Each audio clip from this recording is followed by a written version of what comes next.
I was born in Moscow, but I remember nothing of that time. I was just an infant when the old world was destroyed in the flames of nuclear fire, the day humanity was executed, the day the righteous and the sinful were called to be rendered according to their deeds. I, along with 40,000 others, was saved by retreating to the metro stations deep under the city. We hid from God's sight in that metro, and were spared from his wrath.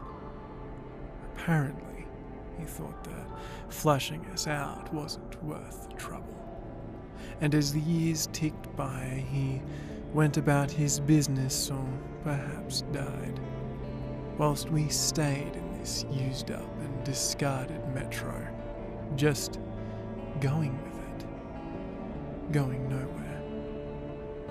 Now, 20 years have passed, and going up into the embrace of an endless winter is left to a few brave souls.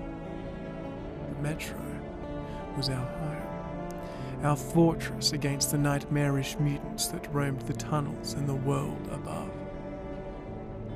But still, we never gave up hope that one day we would return to the surface.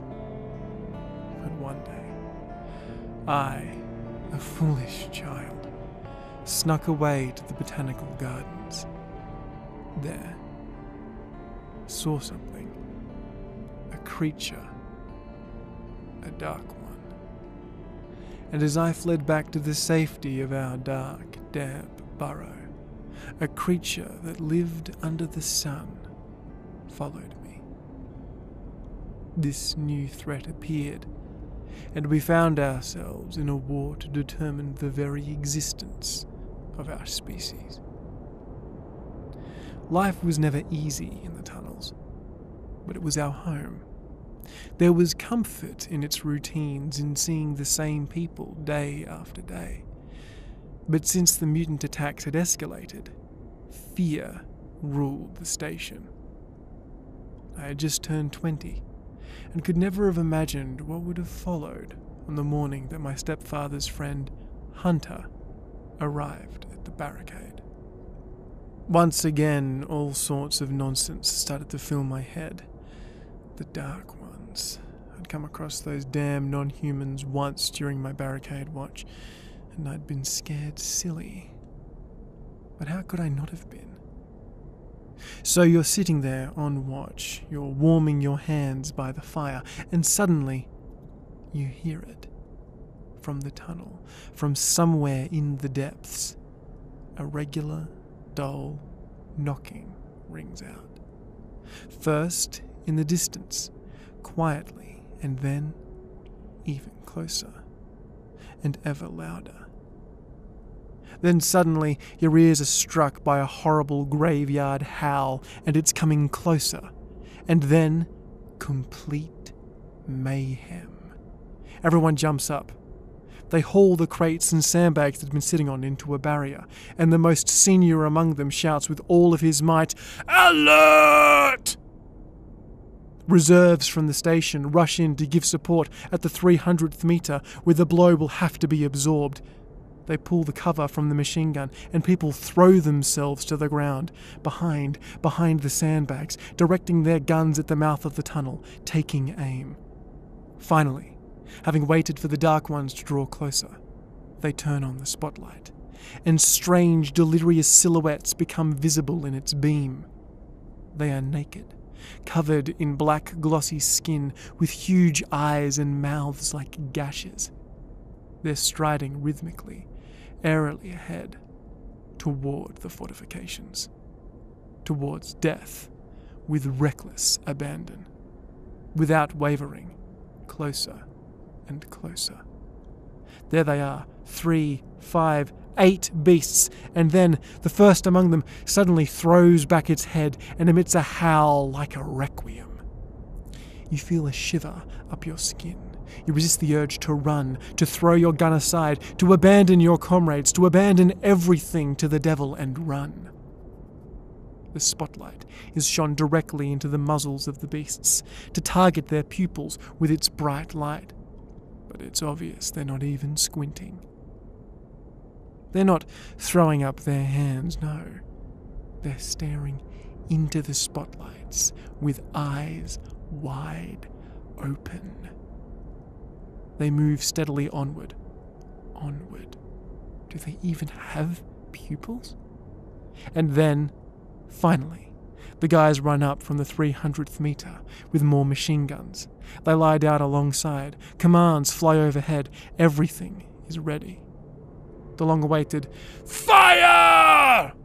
thunders. Several guns begin to rattle, and the big machine gun rumbles. But the dark ones don't stop. They don't crouch. They stride along without slowing their pace, just as steadily and calmly as before. In the light of the spotlight, you can see as the bullets tear at their glossy bodies, how they're being pushed backwards, how they fall. But they get right back up again, rise to their full height, and march on. And again, hoarsely now, because its throat has already been struck, a sinister howl rings out. Several minutes will pass by as the steel whirlwind finally breaks the unfeeling, unthinking obstinacy. And then, when all these ghouls have tumbled, breathless and motionless, the guys will finish them off with shots to the head, from 5 meters, just to be sure. And even when everything is over, even when the bodies have been thrown in the shaft, that image will continue to hover over your eyes for a long time to come. The bullets plunging into those black bodies, the spotlight scalding those wide open eyes, and they kept on marching as steadily as ever, onwards.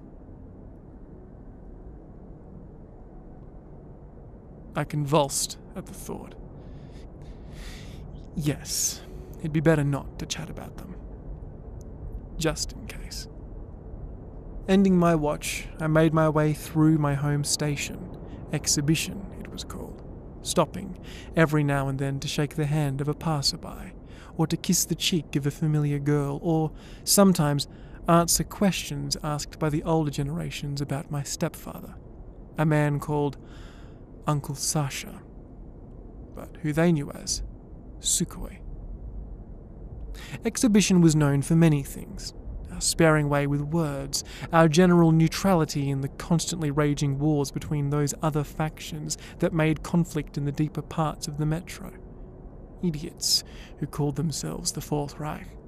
A group who had somehow found a copy of Mein Kampf and decided that, though not even being German, they were in fact the master race. Or there was the Red Line. Idiots who had somehow come across a copy of the Communist Manifesto and figured that, this time, that failed ideology could work. Or at least, if they renamed enough things and silenced enough dissonance, they could make it work. Monsters. Factions of monsters, both utterly convinced they were right. But lastly, exhibition was known for not much else other than its tea. Well, I say tea. It was a tea that we made from mushrooms that grew in moist places. Glowing mushrooms that didn't appear in any of my books on fungi. Uncle Sasha assured me that real tea came from something called leaves, that it was meant to relax you. He insisted that tea, in fact, wasn't supposed to glow, nor were you supposed to be able to watch cartoons on it. But I hardly think that's true. Tea is just that. Tea. And we at Exhibition decide what that means. Hell, before I worked on the barricade, I spent my working days in one of our tea factories, grinding up mushrooms, putting them into little baggies. It was a boring life. A safe life. A life I knew Uncle Sasha wanted for me. But Uncle Sasha, no, Sukhoi, wanted so many things. He wanted to keep exhibitions safe as its pseudo-leader. He wanted to be a stalker again and roam the wastes for supplies. But above all, he wanted a son. I called him stepfather when I was younger, something he enforced in those days. But now, I fear it is something he regrets. He set the parameters of our relationship from day one and made it clear to me that I was in no way his. But as I watched his eyes wander over campfires, I knew he regretted it, wished he'd never let that cat out of the bag. At least then he could pretend. He told me one evening as I came in from playing with my friends, snivelling in that pathetic way that children do. "Uncle Sasha," I cried. "Eugene told me where Mama is, why she isn't around, why it's just you and I. He told me she lived at another station, and because of me, she was eaten alive by rats. That you and some other stalkers had to save me. That is why I have no family." "Artyon," Sukhoi said. He spoke in a warm way, with all the swaddling qualities of the father he wished he was. "That's not true. Of course you have family. He stopped himself. "Exhibition is your family." "And Mama? Is it true? Was she eaten by rats because of me?" Sukhoi's face paled as the story hid behind his teeth. I watched the reflection of our campfire dance in his eyes, as even at my age I saw the memory, the horror, twist his insides. He sighed then, breathed deep, kissed my forehead, and told me the story. "Long ago, before there was exhibition, before there were the other stations like Polis and theater, there was Moscow. There was Russia. You and I, Artyon, that's what we would have been in another life." "We'd be Russia?" No, Artyon. Russians." He corrected with a laugh. "We'd be Russians." Sukhoi smiled at the word, yearning for what it once meant. "It was 2013. I was a younger man then, spent a life of duty and service in the military. An army like our stalkers, or Polis's Spartan Rangers. I spent my days in the sun then, back before our lives were lived under the dim red emergency lights of the metro." He breathed deep, having to run up to the thought. "Moscow. Beautiful Moscow. She was something to behold, Artyon. Her people, her culture, her architecture, her damned never-ending winters." I nuzzled close to him as he told the story, letting my small head move with the rise and fall of his chest. "Where is Moscow now, Uncle Sasha?" He paused before answering. "Until gone," he said. "Killed." "Killed?" I asked. "The governments of the old world were nasty, Artyon. Not as evil as the Red Line, but definitely just as foolish. My government, Russia, sought war against the rest of the world. And in turn, the rest of the world sought war with us. I hardly remember the date now, during one winter to be sure. That day, the day the sirens rang through the streets. Cars crashed into one another, people screamed, children cried, and people, like ants, flooded to the metro for safety. You see, we had planned to use it as a shelter. But a shelter can only fit so many people, Artyon. They tried pushing past one another, fighting through my men. If these people who sought refuge were not stopped, then all of us would have died. So I did what I had to. Turned my weapon on them. Warning shots, no murder. But then I saw you, Artyon. This sweet, big-eyed, calm baby being clutched against a young woman's breast. I don't know why I did it, or even really how. But I slung my rifle over my shoulder and took you from her. She wanted me to, begged me to, even as tears streamed down her face. Her face. As I stepped back into the mouth of the metro, into safety, I saw her eyes as the heavy grinding doors closed. As she was held back beyond the threshold, knowing she would be dust in a handful of seconds.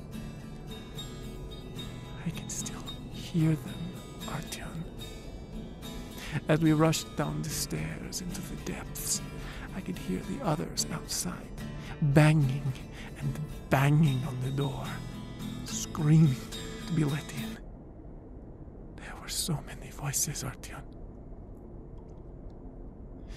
So many. And then, like God's fury, a boom rang out. An explosion sound that you could feel in your very bones.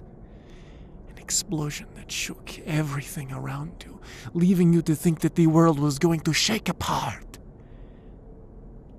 But that wasn't the worst part, Artyon. The worst part came later. The worst part was the silence. My men, the survivors, stopped making sound as we heard the great nothing. From behind the great doors that saved us, where only a few seconds before was an orchestra of screaming, was now just silent. Sukhoi covered his face with his hands. It was strange as a child to see a man I saw so built of strength barely hold back tears. Sukhoi spoke up after collecting himself. Your mother wasn't eaten by rats, Artyon. She died saving your life. She died the bravest person I will ever know. And I don't even know her name. Uncle Sasha? I muttered, unable to find words in this sea of despair. You are not my son, Artyon. Not because I don't love you, but because I could never take you from her a second time. Not out there, but in here. He tapped his head with a finger. Sukhoi fell silent then. He mumbled once or twice more about the silence, before finally straightening up, and I knew that I'd never hear him talk about it again. The memory had been locked away in its strongbox again. He did say one other thing, though. One more thing that now lives in the back of my mind to this very day. He mumbled a distant, "There was a writer of stories before Russia was brought to its end. His name was H.G. Wells. He wrote, 'If we do not end wars, wars will end us.'" Shaking the memory from my head, finally I reached home. I decided not to wait for Sukhoi, but to go to bed. An 8-hour watch was enough to take anyone off their feet. I threw off my boots, took off my jacket, and planted my face in my pillow. And sleep didn't make me wait. The flaps of the tent were lifted, and a massive figure slipped quietly inside. Its face couldn't be seen. The only thing visible was the gleam of a smooth skull beneath the red emergency lights. A muffled voice was heard. "We meet again. Your stepfather. I see he is not here. Doesn't matter. Sooner or later, we'll find him. He can't get away. For now, you'll come with me. We had something to talk about. For example, the barrier at the botanical gardens." I stared, frozen, recognizing the man as Sukhoi's old friend, Hunter. He and I had met once or twice when I was younger, and each time he had a postcard for my wall. You see, as a child, I used to collect things that bore whispers of the Moscow Sukhoi had once described. But here, now, under the red light, there was something alien about Hunter. He came closer, slowly, silently, and his face was still not yet visible. For some reason, I felt the need to call for help, but a powerful hand as cold as death clamped onto my mouth. At last, I managed to grab a hold of a lantern, light it, and hold it up to the person's face. What I saw rendered me powerless for a moment and filled me with horror. What loomed in front of me was not a human face, but a terrible black muzzle, with two huge, vacant, whiteless eyes and a gaping maw.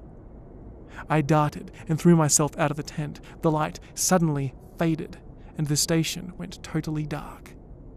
There was only the weak reflection of some fire off in the distance. Without second thought, I rushed in that direction. The ghoul pounced on me from behind and bellowed, "Stop! You have nowhere to run!" The bellow twisted into laughter, and then into that familiar graveyard howl. I shook free and ran for the last light, but the footfalls behind me were heavy but did not hurry, as if the ghoul knew that I would be caught sooner or later. I reached that fireside, and with their back to me, I saw a stalker sitting by. I reached for him, to scream for help, but as I touched him, I watched as his head lolled back, covered in frost for some reason, and throat gashed. And in that face of death, I recognized Uncle Sasha? My stepfather. "Hey, Artyon! It was a good sleep, now get up. You've been down for 7 hours already." Sukhoi's voice rang out. I sat up in bed and stared at him, stunned. "Oh, Uncle Sasha, are you all right?" I fought the urge to ask him if he was alive, and succeeded only by the fact of it before me. "Yes, as you can see. Now get up, sleepyhead. We have guests coming." There was a familiar but muffled voice nearby as I wiped the sweat from my forehead, remembering my recent nightmare. I shuddered and pressed against the tent wall as Sukhoi welcomed our guest into the tent. It was Hunter. The nightmare came alive again. The dark, vacant eyes, the thunder of heavy boots behind me. Uncle Sasha, dead at the fire. "Hunter, good to see you again." I managed to squeeze out a greeting and reluctantly extended a hand to the visitor. Hunter's hand was hot and dry, and I slowly started to convince myself that it was just a dream. Just a fear-fueled mind after 8 hours at the barricade. Just a dream. "Listen, Artyon, be a good boy and boil us some tea." "Have you tried our tea?" Sukhoi asked the visitor. "It poisoned this potion." "I know it," Hunter responded, nodding. "Good tea. They make it at theater too. Pigs will. But here, it's a different matter." I took the kettle to boil at the communal fire. It was strictly forbidden to light fires inside tents, as a couple of stations had burnt down to fires in the past. And as I watched the water bubble, I thought about what Hunter said. Theatre. It was another station on the other side of the metro, and who knew how long it would take to get there? How many transfers, crossings, how many other stations you'd have to pass through? Lying sometimes, fighting sometimes, and sometimes getting through thanks to connections. And this guy says casually, they make it at theatre too. Yes, he's an interesting character, even if a little bit scary. His grip squeezes like a vice. Having boiled the kettle, I returned to the tent and found that Hunter had already removed his raincoat to reveal a tight polo-knit jumper that encased a powerful muscular body with military trousers drawn tight. On his polo were dozens of pockets, and slung under his shoulder was a pistol of monstrous size. With a silencer and a laser sight, I stared at it. A monster like that would cost you all the bullets you had. This wasn't merely a thing for self-defense, no. This was, well, something far more vicious. Then I remembered the motto of the Polis Spartans, of which Hunter was a member. If it's hostile, kill it. I mused at the visitor's chosen title. Not a name, but a description of function. Hunter, as in someone who hunts. Ah yes, Artyon is back with the tea. And you, Hunter, take a seat. Sukhoi was excited. Devil knows how long it has been since I last saw you. I tell you about myself later. There's not much to say. But you, there's strange things going on with you. I hear creatures are crawling around, coming from the north. Today I was listening to fairy stories while standing with the patrol. What's happening at the exhibition, Sukhoi? Hunter spoke in brief, choppy phrases. It's death, Hunter. Sukhoi's mood suddenly darkened. It's our death stealing up from the future. Our fate creeping in. That's what it is. Why death? I heard you took care of them rather successfully, threw their bodies in the shaft. Well, who are they? Where are they from? I have never heard anything like this from any of the other stations, and that means it's only happening here. I want to understand this level of danger. I want to understand their nature. I'm sensing a great level of danger. That's why I am here. Danger should be liquidated, right, Hunter? You're still a cowboy, even after all this time. But can danger be liquidated? That is the question. Sukhoi grinned sadly. That's the bitch. Everything here is more complicated than it seems to you. Much more complicated. These are not just zombies or ghouls shuffling along your cinema screen. No, Hunter, that's too simple. You'll load a revolver with silver bullets. Sukhoi put his hands together in the shape of a pistol and demonstrated. Pow pow! And the forces of evil are slain. But this is something different. Something frightening. And as you well know, it's hard to scare me. You're panicking? Hunter asked, surprised. Their main weapon is horror. People are barely holding their positions. Men are sleeping with machine guns, with Uzis, and they come at us unarmed. And everyone knows that there is a higher quantity and quality of them still to come. Some of us want to run away. I've almost gone crazy with the horror of it. Some of us have already gone crazy. Between you and me. And this isn't just fear, Hunter. Sukhoi lowered his voice. This... I don't even know how to explain it to you plainly. It gets stronger every time. They are getting into our heads. somehow. And it seems to me that they're doing it on purpose.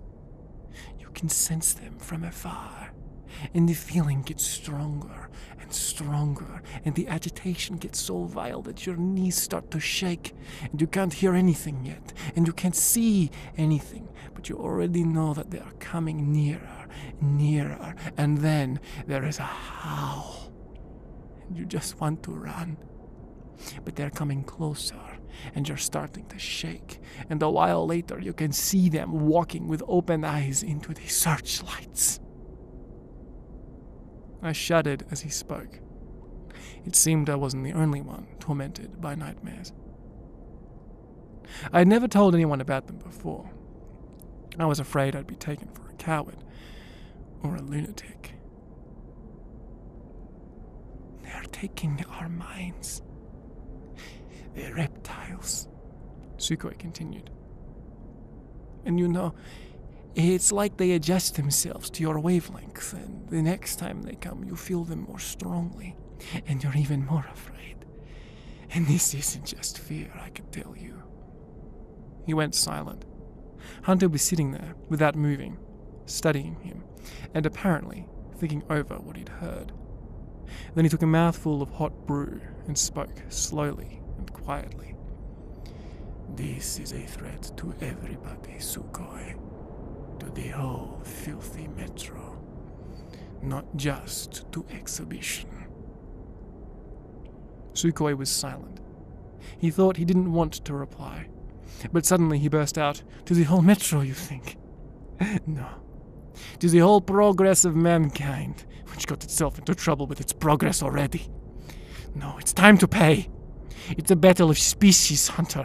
A battle of species. And these dark ones are not some evil spirit or some ghoul. These are the next stage in evolution. Better adapted to the environment than us. The future is behind them, Hunter. Maybe humanity will rot for another few decades, for another 50, maybe, in this cold, dark, filthy place. This metro. This hole we dug for ourselves. We will become pale and deformed down here, like the Murlocs. Remember the Murlocs from the time machine? No, but we are optimistic. We don't want to die. We will cultivate mushrooms with our own dung, and the pig will become man's best friend, and we will guzzle multivitamins with the appetizing crunch that was prepared by our ancestors in the sun. Quietly slither up to the surface to steal another can of petrol or a few more rags, or, if you're really lucky, a couple of bullets, only to slink back down into our hole, shifting nervously like thieves, hoping that nobody noticed. Because we don't belong on the surface anymore. The world doesn't belong to us anymore, Hunter. The world doesn't belong to us anymore. Sukhoi fell silent, staring at the steam rising from his tea and condensing in the twilight of the tent. Hunter said nothing, and I had to swallow the pang in my heart. I had never heard anything so defeatist from my stepfather. There was nothing left of his, "Don't worry, we'll get through it," nothing left of his encouraging winks. Now, there was just a man. A broken man. Or maybe he was all along. Maybe his strength was just a show for a little boy he wished was his. Nothing to say, Hunter. Nothing? Go on. Where are your arguments? Where is that optimism of yours? Last time we spoke, you said that the radiation on the surface would lower, that we could one day return to the world, that the sun would rise over the woods. But what? Not for me? We want to hold on to life with both our hands, but what if we look and find we are holding on to nothing? You can sit there in silence, but I know in your soul somewhere, you know that's how it is.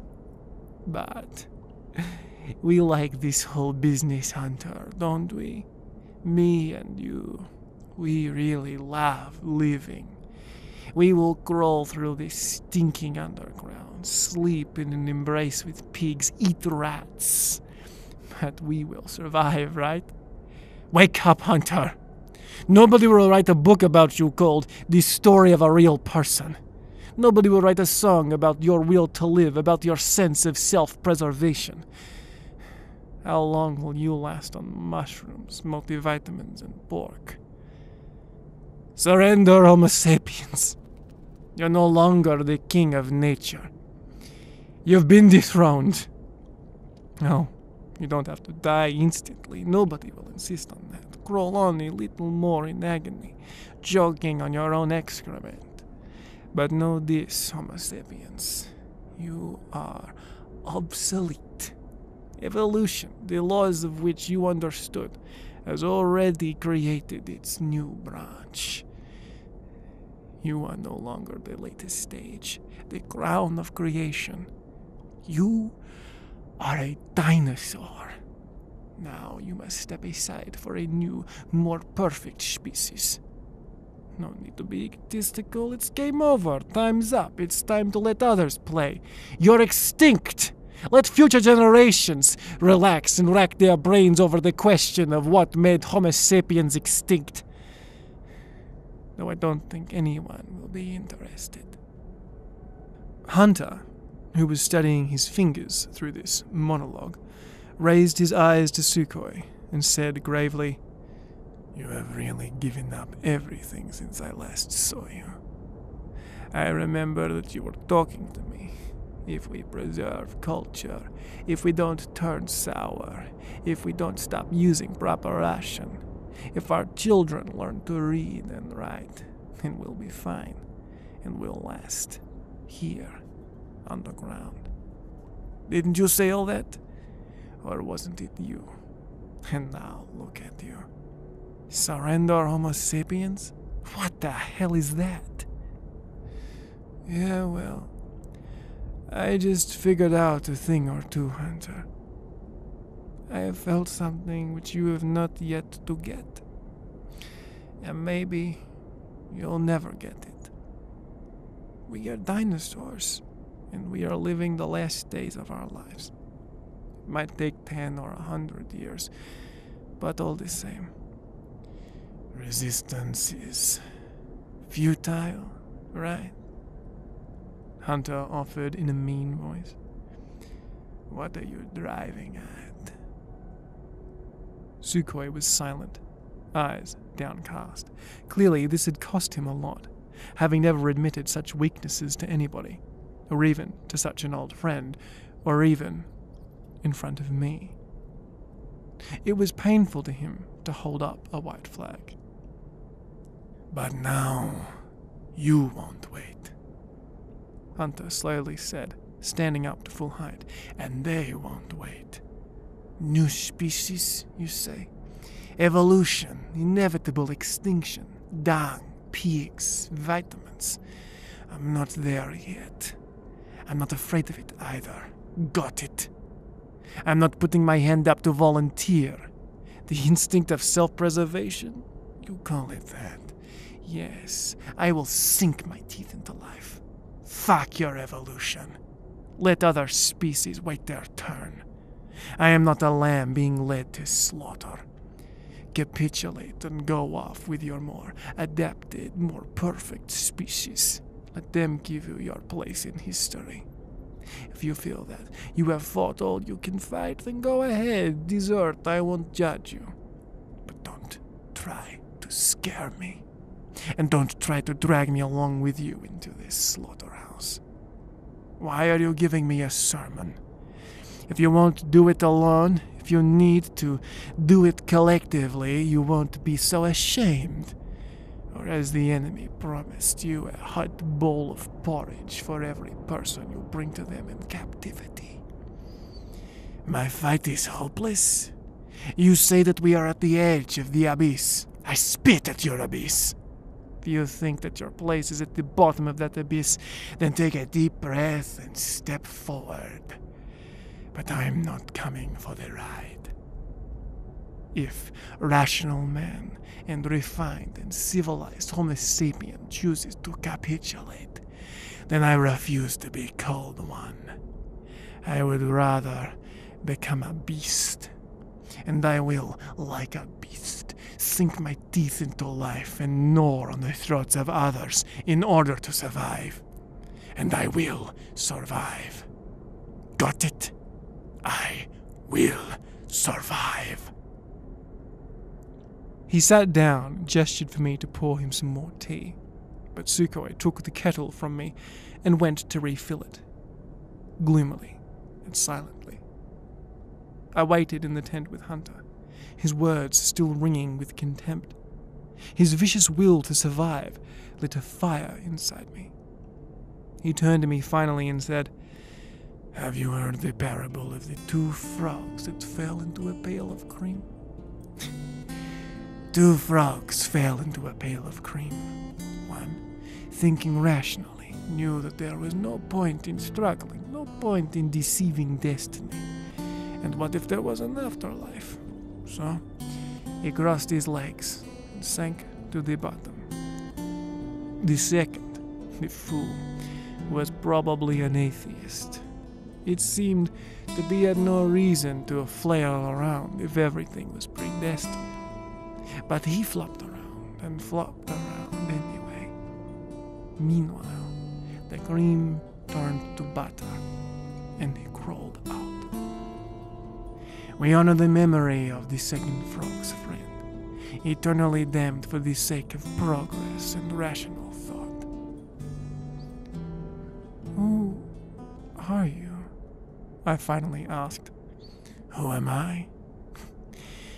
You already know who I am. The one who hunts. The metro is a living organism with, let's say, 40,000 cells. I am the macrophage, the immune system. I find any infection, any danger to the organism, and liquidate it. That's what I do.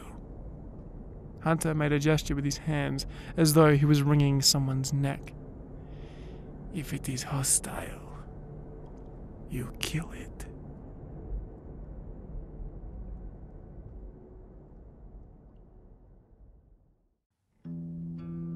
Hours dragged by as Hunter and Sukhoi chatted about this and that. Half conversations, arguments, references to things I couldn't piece together. It's bad enough hearing one side of a conversation. It's worse still being the bystander of a conversational implosion. The tension in the air never subsided after Hunter's rebuttal, and eventually, when he stood to leave and asked for me to follow him, I didn't hesitate to go. I did, however, catch Sukhoi's wounded expression as he watched me go with Hunter. He pulled on his raincoat and walked with me across the platform to his guest tent. "What do you think about the job I do?" he asked. "It's cool. I mean, if it wasn't for you and the other police rangers, all of us would be, well, you know, a long time ago," I mumbled uncomfortably. The moment someone like Hunter asked me to come outside with him, to be a part of real talk, man talk, I blushed like a virgin and started to bleat like a lamb. "You think highly of it? Well then, if people think highly of it," Hunter grinned, "I guess there's no point in listening to the defeatists among us. Your stepfather is being a coward, that's all. But he's really a brave man. Back when there was still something of a Russian military, back to those first days underground, I remember officers telling him to give you over to civilians.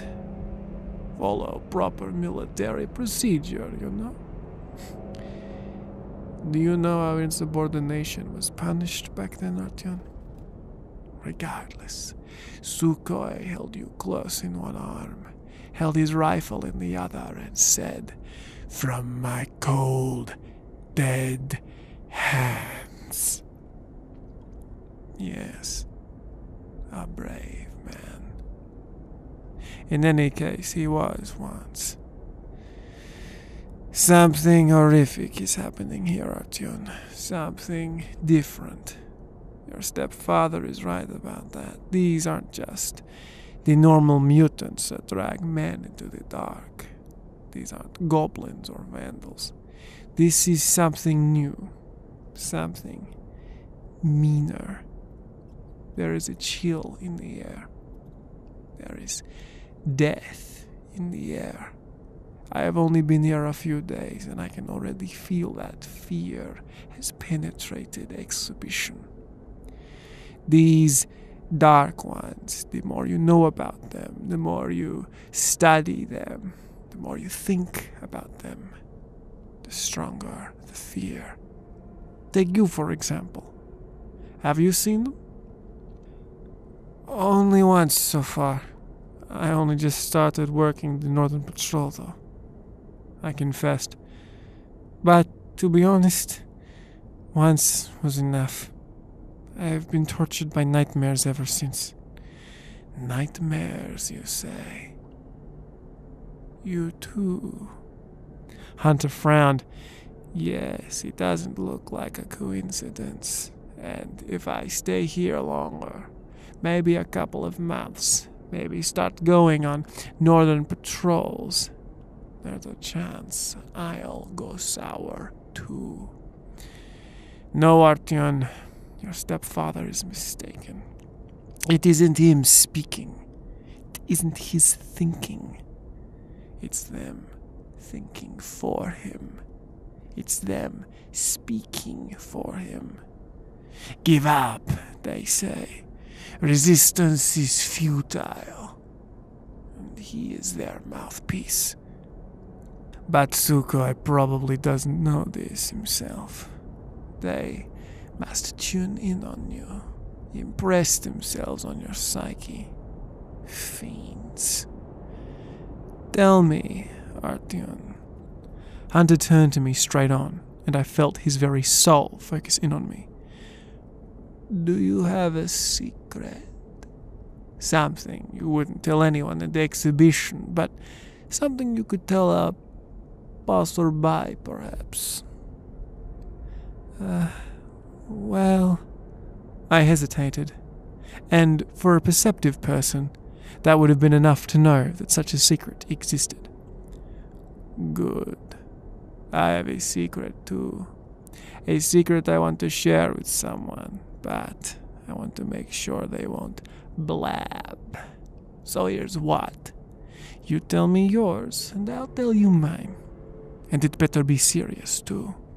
You won't like what I'll do to you if you waste my time with some crap about a girl you played finger fun with when you were out mushroom picking. This is serious, Artyon. Do you understand? I wavered. Curiosity had me, but I was hesitant about giving my secret to a man who not only led a life of adventure, but who would also seem to be a cold-blooded murderer. What if he reacted badly to my childhood foolishness? Would he consider me an accessory to the incursion of the Dark Ones? Hunter looked in my eyes reassuringly. You have nothing to be afraid of in me. I guarantee inviolability. And he winked reassuringly. I took in a long breath, thinking again about unloading my secret after all these years, and then, in one breath, I hurriedly told the whole tale of my journey to the botanical gardens. When I finished, Hunter was silent for a time, digesting what he had heard. Then finally, he spoke in a hoarse voice. Well, generally speaking, you should be killed for doing something like that, from a disciplinary point of view. However, I already guaranteed you inviolability. Regardless, in light of your age and the general brainlessness of that event, and the fact that it happened so long ago, you are pardoned. Then, as if seeing my blood turning to ice before his eyes, Hunter winked again reassuringly. But know that nobody here would let you live if they found out. So you have given me a powerful weapon against yourself. So now, listen to my secret. And whilst I was regretting my big mouth, Hunter continued. I have not come all the way across the metro for Sukhoi's tea. I have come with a task. Danger should be eliminated, as you have probably heard many times today. Should and will be eliminated. I do that. Sukhoi is afraid of it. With each day his resolve weakens and he becomes more their instrument. And in time, the same will happen to me, if I stay. But if what you just told me is true about your little expedition, then that means that they are coming from the botanical gardens. Something has been growing there. Something has been born there. Something not right. But beyond the 700th meter, the greatest government of the metro, Artyon. Darkness. I intend to plunge into that darkness, make my way to the botanical gardens, and put an end to this new corruption. But the devil knows all. The devil listens. The dark ones might be spying through the weaker ones here at the exhibition. So you must tell no one I intend to do this. Tell Sukhoi I asked about conditions at the station and nothing else.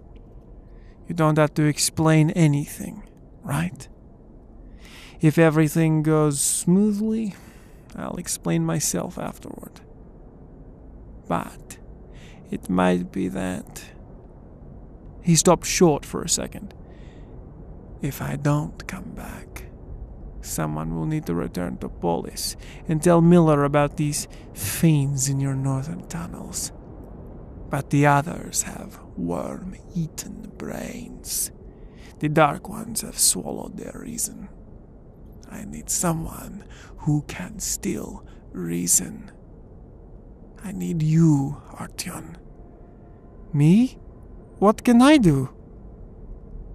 Listen to me. If I don't come back by Monday morning, you must take this to a man named Miller in Polis.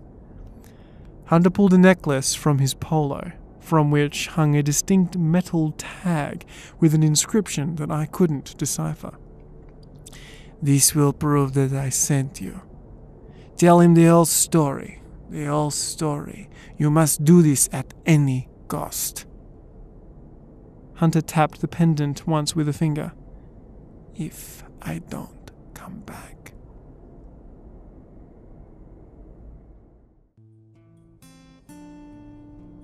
It was the first time I had left the safety of my home station, and with that came a sense of fear. But more than anything, I felt shame. Shame for not telling Sukhoi the truth.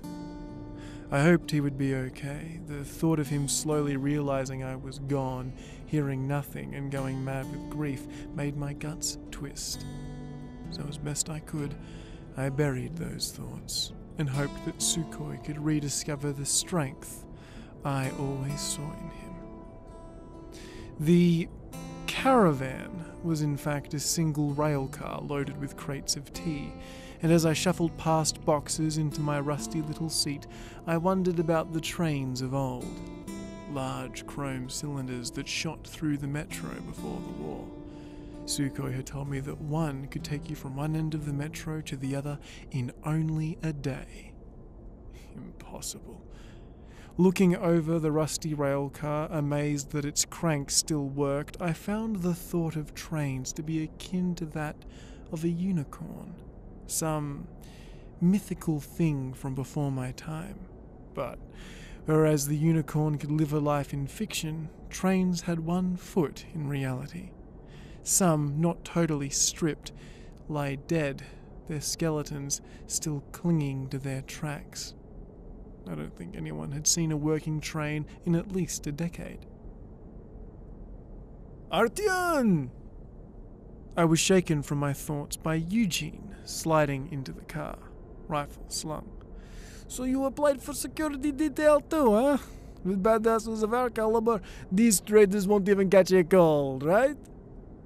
He offered a joke, but I had to force a smile whilst trying to ignore it altogether. Catch a cold?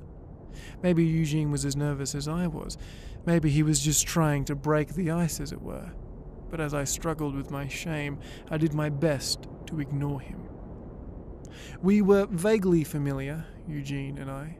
As children growing up in exhibition, there were few others to play with.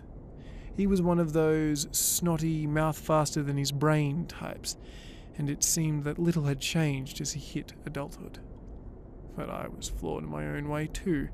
I may not have been a talkative child, but it was Eugene's tall tales of the surface that convinced me to sneak away to the airlock, to the botanical gardens in the first place. As a child, I wished that I hadn't gone alone. It would have been better, perhaps, to have had Eugene with me. But now, I more than wished I hadn't gone at all. 2 more men, the traders, piled into the car, and Eugene made a similar joke to the one that he had told me, and the eldest of the 2 forced a chuckle. The traders, an elderly man and a teenage boy, sat down, though my first impression of them was quickly cast as the old man smacked the younger aside the head and barked, "No free rides, you'll have to pull the crank." The young boy nodded and started on the metal thing, and with a metallic grinding screech, the car began to move, clacking its way to Riga. I covered my face as we left, and exhibition's lights grew farther and farther away. Eugene called out an echo and happily laughed, "Free at last!" Hours went by beneath the sound of the rail car's rattle, and eventually I looked to the traders more closely. Exhibition was an intimate community, a station where everyone knew everyone. But these 2... "So, where are you from?" I asked. The boy on the crank went to speak, but received a firm kick from the older man behind him. "We're from Riga, just doing the rounds, getting merchandise." "From Riga?" Eugene's ears perked. "So you 2 must have been to a few places." "Exhibition, market, police, theater once or twice. Market is right by us back home, and the dramas that come out of there are interesting, to say the least. We used to go to Polis a lot more too, but nowadays that's a journey for stalkers and rangers, you know. No real chance unless you're from the Hansa. Hansa. They've got so many stations between Riga and Polis now. And if not Hansa, then it's the rail line or the Fourth Reich, or sometimes just bandits." The younger trader on the crank wiped sweat from his forehead and finally managed to get out a meek, "If they're not fighting against everyone else, they're fighting with each other." The younger trader flinched, expecting another kick, but his older counterpart only watched him through narrow eyes. "The service tunnel," the old one said. Clearly now we were all just trying to fill the noise void. "You boys ever been down the service tunnel?" I shook my head. "Why? What's the matter with it?"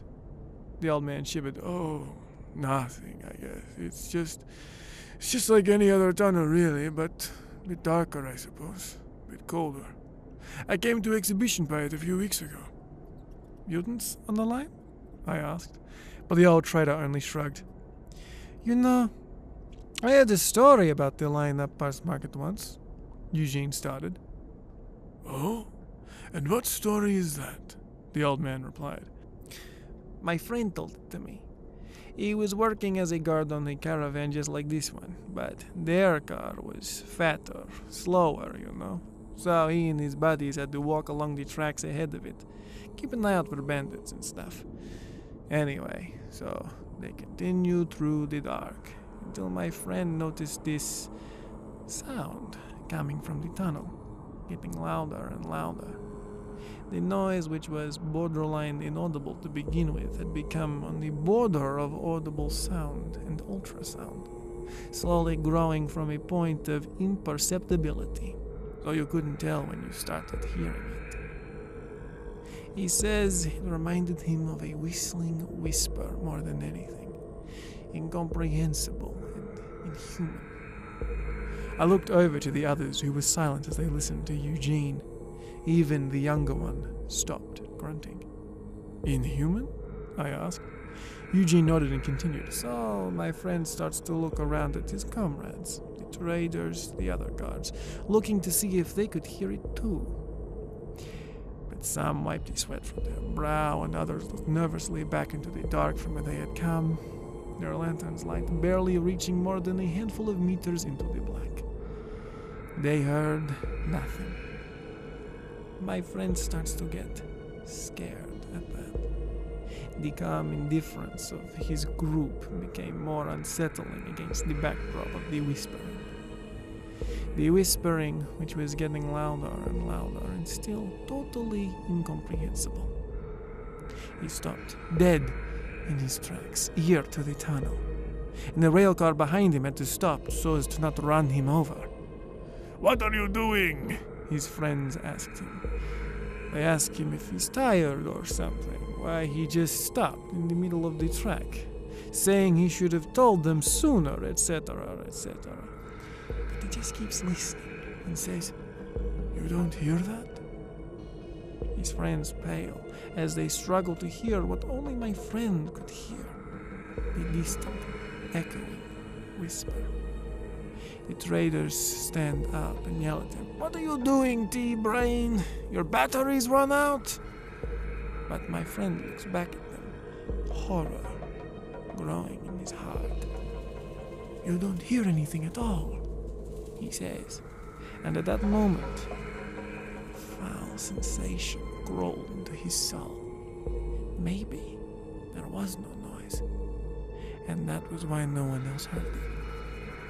Eugene tapped his head with a greasy finger. Maybe he was just going mad. All the guards started to finger their rifles, standing motionless and tense, their ears too to the tunnel. The noise was right there now.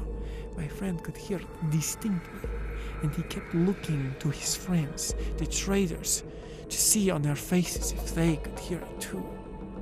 But gradually, their faces smooth out, as he is hit with a sense of shame, as he realizes that he has stopped the group for nothing, freaked them all out, over nothing.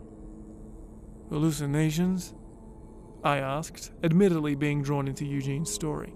Eugene grinned as he relished in his spot at the center of attention. He waggled his fingers like a conductor, and if he had one, he might have shone a torch beneath his chin for effect. He starts to grow tense. Fuck off, he says. None of you hear it? A friend of his takes his arm, tells him that it's all right. Fear can get the best of anyone in the tunnels. Tells him to take a breath, rest on the rail car. So my friend turns around and goes to the rail car, earnestly trying to relax, to convince himself it was nothing. Tunnels can get the best of anyone after all, even stalkers. But disturbing thoughts filled his head, thoughts of pain, of madness. He thinks to himself, maybe if I stop thinking, I'll be okay. But in the absence of thought, the wet, lip-like sound of the whisper gets louder still. As the rail car moves again, he sees his friend walking ahead, rubbing his ear.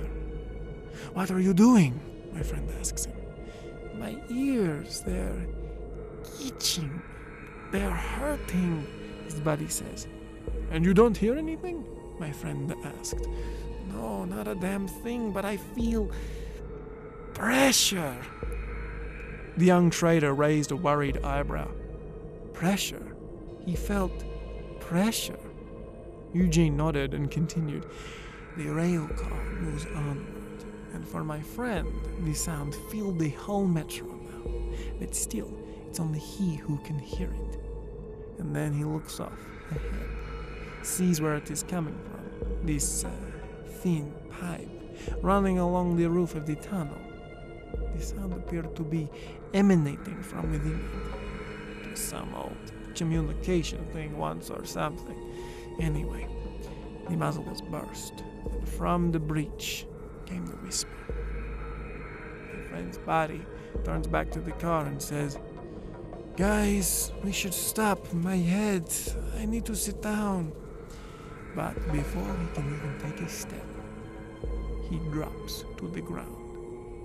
Some of the traders were now rubbing their ears manically, complaining about pressure, and one of the other guards just kept walking along the tracks as though nothing had happened.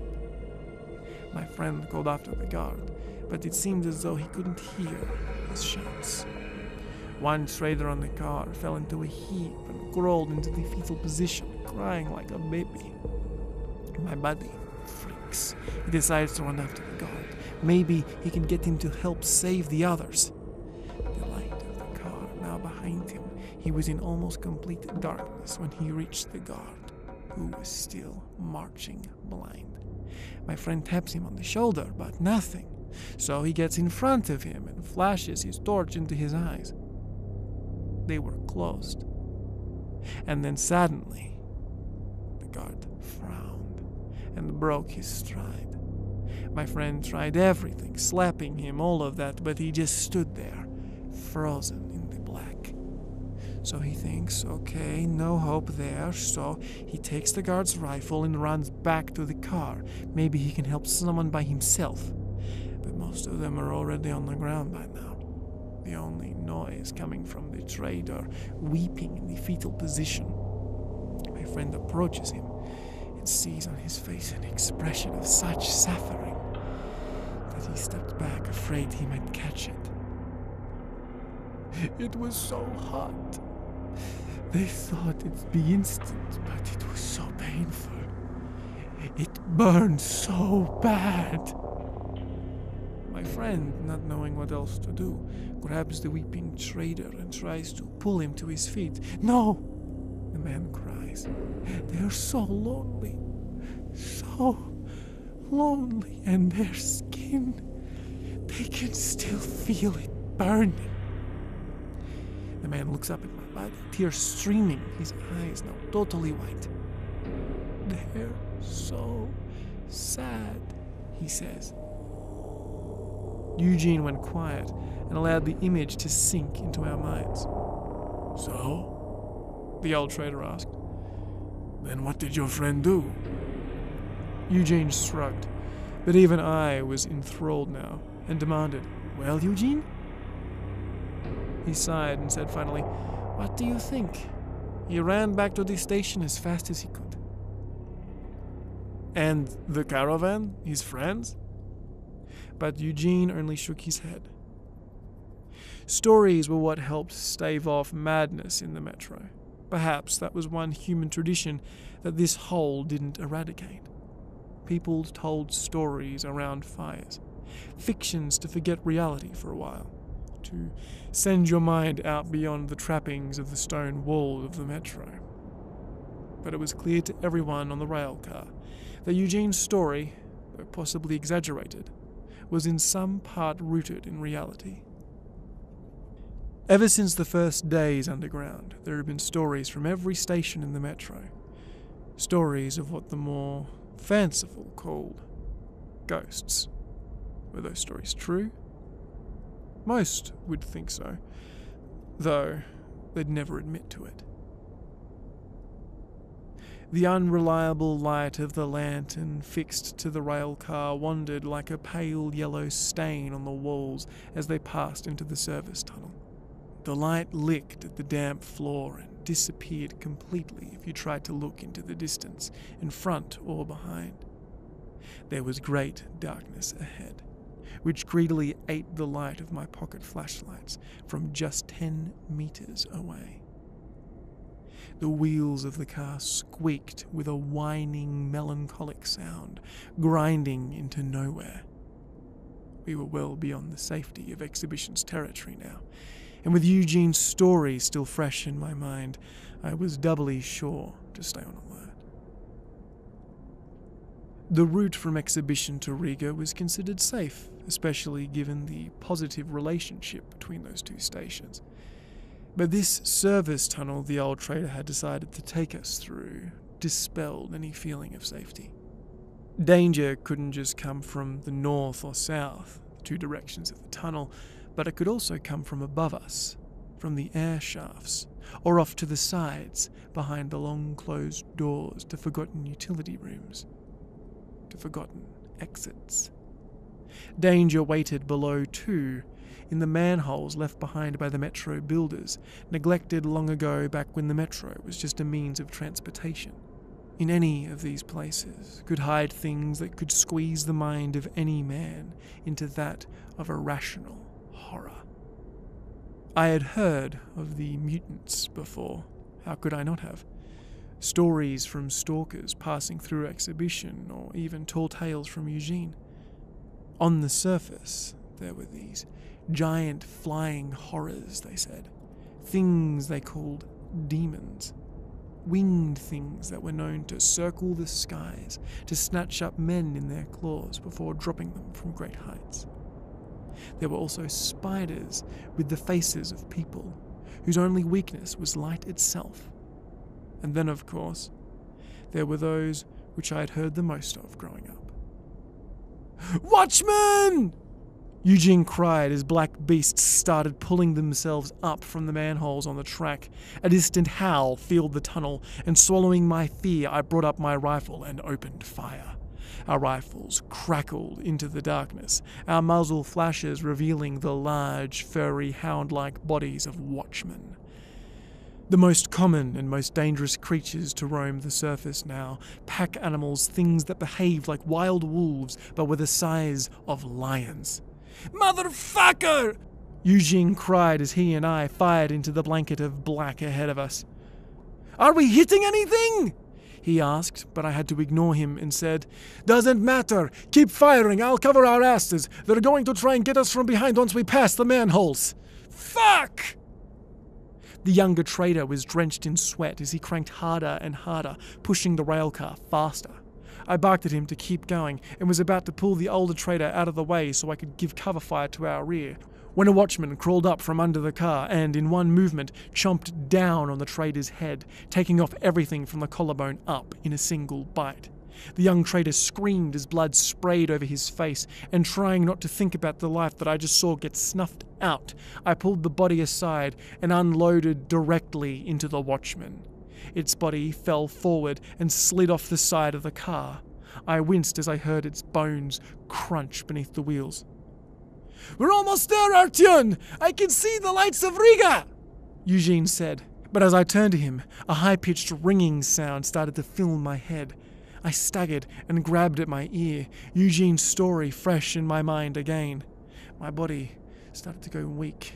It was like my limbs were made of straw as I reached for Eugene's shoulder and mumbled for his help as he fired ahead. Though he was right, there was a light in the distance now, and I could just make out the guard postings of Riga. "What is it?" He turned to me, but as he did, I howled as I felt the bony claws of a watchman dig into my shoulder and toss me over its head back into the darkness. The world went white as I soared like a rag doll, and I winced, expecting to hit the ground. But instead, I opened my eyes to a world of whiteness. Flat on my back, I looked around helplessly until I saw it. Coming from the white fog that surrounded me, standing over me, A dark one, its horrific face clear as it leaned down to meet my gaze. My heart thundered in my ears as I heard in the distance Hunter screaming, "Save Exhibition! Save the Metro!" Then suddenly I heard gunshots crack out, and the Dark One recoiled in pain, staggering back into the fog. I wheezed as I opened my eyes, the air punched out of my lungs and blood steadily weeping from my shoulder. I saw only darkness and tasted dirt in my mouth. Bullets whizzed over my head as I heard gunfire and yelling echo through the tunnel. The ground shook as watchmen ran by me for Riga's guns. I had to move. If I stayed still, I'd either be trampled to death or catch a stray bullet. Twice I tried to steady myself, but each time a watchman's taloned foot would slam me in the back and push me to the ground. Wincing and wheezing, I threw myself up a third time and began to run. "Don't shoot me!" I screamed as I ran directly into the line of fire, bullets passing my head by millimeters. Closer and closer the light of the guard post became, and I felt adrenaline pump through me as I heard watchmen close behind. "Don't fucking hit me!" I repeated. "Holy shit, Artyon!" Eugene, who had already made it in the car, called out to me, and closing the gap finally, I dove over the barricade as watchmen right on my ass were pumped full of holes. I sat back against the barricade, panting heavily, my skin burning as Eugene and a handful of guards mused as they mopped up the last of the mutants. Holy crap, kid, that's some fucking luck right there. Words failing me, I gave only a weak thumbs up in reply. Eugene looked me over and winced. Sukhoi is going to kill you when he sees this. You look like shit. Sukhoi, damn it. I couldn't think about him now. Eugene pulled me up and carried me into Riga. Right, let's get you a medic and then some vodka. Real vodka? Ha! Eugene laughed as he helped me limp into my first stop on the way to Polis.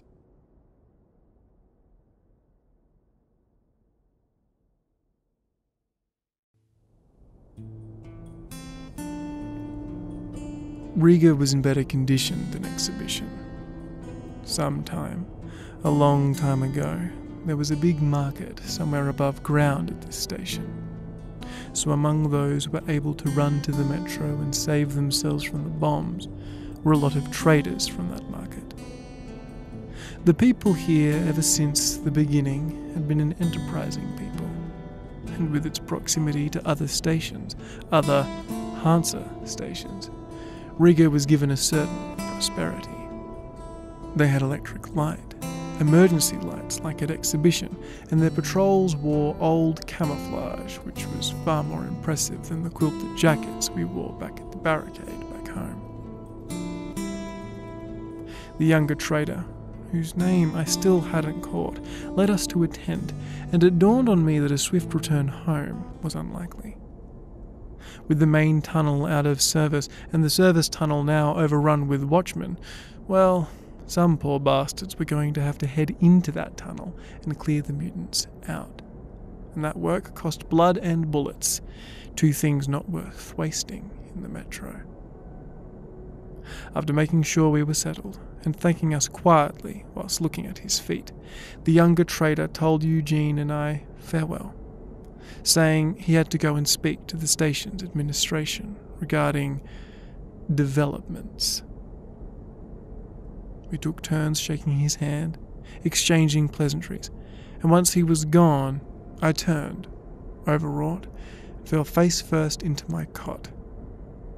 I didn't want to sleep, but I was out of strength.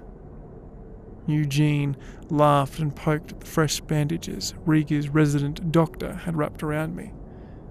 I thought we were going to drink, huh? I wanted to go down the list of what the doctor had diagnosed me with, bruises, cuts, a cracked rib or two, but ultimately all I warbled out of my mouth was a limp grunt. Eugene waved his hand and left the tent. We'll go celebrate our tremendous victory once you've had your beauty sleep. I grunted again and flipped him the bird. Good night, darling, he mocked as he left. Eugene's childish ramblings about Riga's hospitality lit thoughts of meat and women in my mind, and though it wet my mouth, now was the time to sleep and think about nothing. Noise started up beyond the walls of my tent, some residents setting up a feast in the middle of the platform, right where the campfire was. I couldn't resist. With a wince, I peeked outside. Several people were cleaning the floor and laying out a tarpaulin, and a little further away, they were cutting up a pig and sliding the meat onto steel wire to string it over the fire. The walls of the station were unusual. Not marble like at exhibition, but lined with yellow and red tile. This combination must have looked fairly pretty and cheerful at one time, but now the glazed tiling was covered in a thick layer of soot and grease. But some of the old feeling of it was preserved. But the most interesting thing was, as I discovered later, was that at the other end of the station, half buried in the tunnel, was a real train, though its windows were blown in and its doors were gone. Locals were gathering, and I saw Eugene sat at a freshly erected table. I figured this feast was the hospitality he was talking about. Riga Station was only the first stop on my journey, but with this caravan going no further for obvious reasons, I thought a drink with Eugene wouldn't hurt. To celebrate our survival, you know. Maybe I was just scared of parting ways. Couldn't tell Eugene what it was that I was really doing, and though at one point he irritated me, now he was the closest thing to Sukhoi I still had. The vodka didn't help my fears of going on to Polis alone, but I was about to find myself with an unexpected and notorious partner. Half an hour later, the local leadership came out with the young trader from the caravan, and the first pieces of meat were put on the fire. Bottles of homemade vodka were pulled from storage and passed around, though, just like tea, it was made from mushrooms. I gnawed on the pork, licked the grease from my fingers, and smiled at my close spot beside the fire, as it filled me with a sense of coziness. Eugene said something about a girl back at exhibition, and then quietly slid some bullets across the table. What's this? We could have died today, Artyon. I just feel like I owe you one. I fingered a bullet cautiously and eyed it. Currencies appear wherever people do, I suppose. I once read in one of Sukhoi's books that, on the surface, they used to give each other slips of paper as money. The paper itself was worthless, but it acted as a symbolic manifestation of the real currency of the day, and that was held in what was called a bank. Funny to think about that now. Paper. It seemed so primitive. Paper money. In the metro, Sukhoi said that there was a time early on where people still used that paper money, arbitrarily assigning value to it. But as years dragged on, that system fell away, and a sort of trading system came about, e.g., 2 rifles for 1 pig, etc., etc. The problem with that was no one could agree on what each individual item was worth, so you'd find a handful of mushrooms worthless in one station and invaluable in another. A new system had to be devised. I rolled the cartridge around between my fingers, feeling the unexpected weight of it. Bullets. A crazy notion at first glance. Bullets became the universal currency for the metro. Like any good resource, they were finite, as no one had the means to create more down here, and with the advent of bandits and mutants, everyone needed them. The value of certain bullets was determined by their rarity. So, for example, 7.62mm were common enough that their value was low, but that was made up for in their numbers, whereas something like a .50 caliber was worth a great deal. The rounds Eugene had slid across to me were only 7.62s. I didn't even do anything.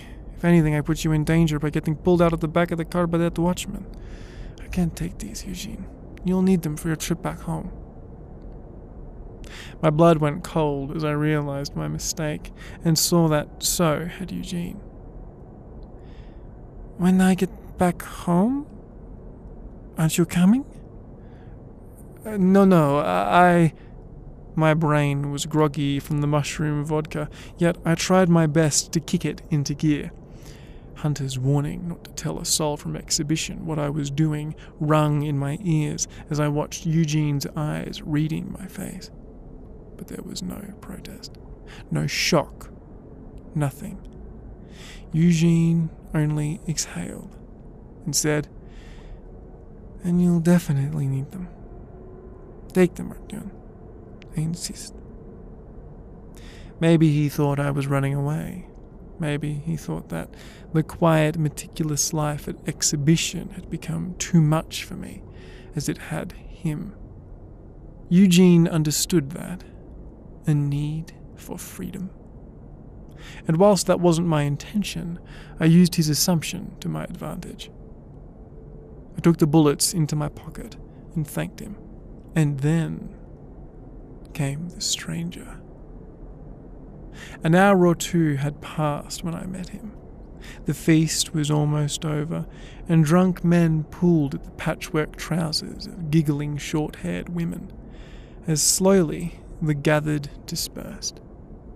Eugene had left to his tent a while ago, I think hoping not to see much more of me until the morning, although he didn't know I expected to be gone by then. I was staggering through the quiet evening at Riga, trying to clear my head, when a voice from behind a tiled pillar spoke up and shook the last of the grogginess out of me. "Was it you who outran the watchman?" said the guy, and though I didn't know it yet, he had been watching me for the last several minutes from a distance. "Who told you that?" I answered his question with a question, looking more closely at him. He had a short haircut, he was unshaven, and under his rough and tough leather coat I could see a soft vest. Save for standing behind a pillar in the dark, there didn't seem to be anything particularly suspicious about him, though for some reason I wanted there to be. Nope, he looked like any old trader you'd find at Riga. "Who?" Yeah, it was that puppy of yours that said something," he said, nodding back towards the campfire, at the younger trader, who could now be seen unconscious, face buried in some woman's bosom. I fiddled with my earlobe and laughed nervously. "Well, yeah, it was me, I guess," I admitted. And although I guess I had planned to make some useful acquaintances at Riga, now that I was faced with an excellent opportunity to, I didn't feel much like it. "They call me Bourbon. What's your name?" I cocked an eyebrow, surprised. "Bourbon? What is that? The hell is a bourbon?" The man laughed and stepped into the light, wrapping a greasy arm around my shoulder and waving out a vision with his hand. "Kids today." No, my boy. It is a drink from before the war. It put a fire in your belly and a smile on your face. I squirmed uncomfortably at his touch and stepped back, rubbing my elbow. "So which are you then? The smile or the fire?" Something flashed in Bourbon's eyes, but he measured himself with a crooked grin. "What about you? What do I call the boy that survived the watchman?" Artyon. Listen, Artyon. And when are you going back? Bourbon seemed insistent, and it was making me suspicious. I don't know. If you heard what happened to me, then you know that the tunnel needs to be cleared before anyone can head back to exhibition. Why do you ask? I answered coolly, thinking it best to let him think I was eventually going to head home. Listen, I'm not all that much older than you, so you could speak to me more directly than that. You can drop the formality. I have to say, it was the first time I had seen a man with as many wrinkles as Sukhoi and Hunter claim to be not much older than me. And that little quirk of Bourbon's ego made it difficult to focus on what he was saying. Basically, I have a proposal for you. Not for your whole group, but for you personally. Me? Well, I need your help. You get it, yeah? It won't take that long. I didn't get it at all. The guy was talking haltingly, and something about the way he pronounced his words made me wince inside. Listen, boy, listen. Don't get tense. Bourbon sensed my feelings of mistrust and sought quickly to disperse them. Nothing dodgy? Come on, it's all above board. Well, almost all. Basically, this is it. A little while ago, some of our guys went up to market, and they went straight along the line, and they never got there. Only one of them came back, and now he's all jittery and crap. He came running back, covered in snot, howling like a baby. The rest, well, they didn't come back at all. And look, maybe they got out at another station or something, but I haven't heard anything, and nobody here has heard anything. So now, the situation has occurred where nobody wants to go along that line anymore. My theory, well, I reckon that basically it's the same thing as what happened to you. Maybe there's some breach in the tunnel somewhere, like watchmen or something, lurking around that tunnel. Bourbon suddenly looked over his shoulder to make sure no one was listening. And the watchmen didn't get you. You get it?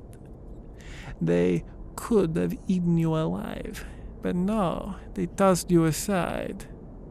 You get what I'm saying? I'm starting to, I said, though in truth uncertain.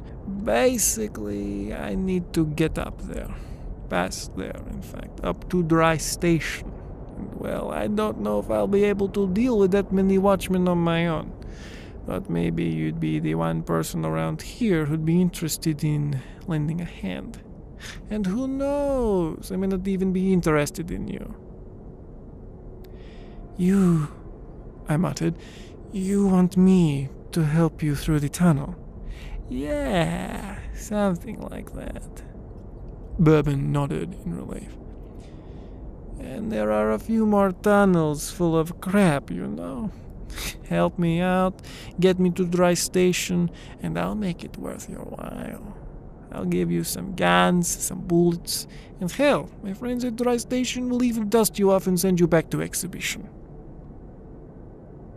I, though wanting to tell Bourbon and his offer to go to hell, realized that this was a way of getting out of Riga and closer to Polis without having to fuss about with any more problems. I'd almost been taken out by the watchmen before, but Bourbon was right. They did leave me for a time. And besides, the only reason I got dropped in the first place was because of that damn high-pitched ringing in my ears. Bourbon didn't say what it really was that he was getting at, but his proposed route would have us go through the accursed tunnel near Market. The tunnel of Eugene's story. I shivered, but if I got by Market, even as far as Dry Station, it was only a handful more stations till I'd be a stone's throw from Polis. With a quiet agreement, Bourbon gave me that sickening grin again, and glanced at my bandages.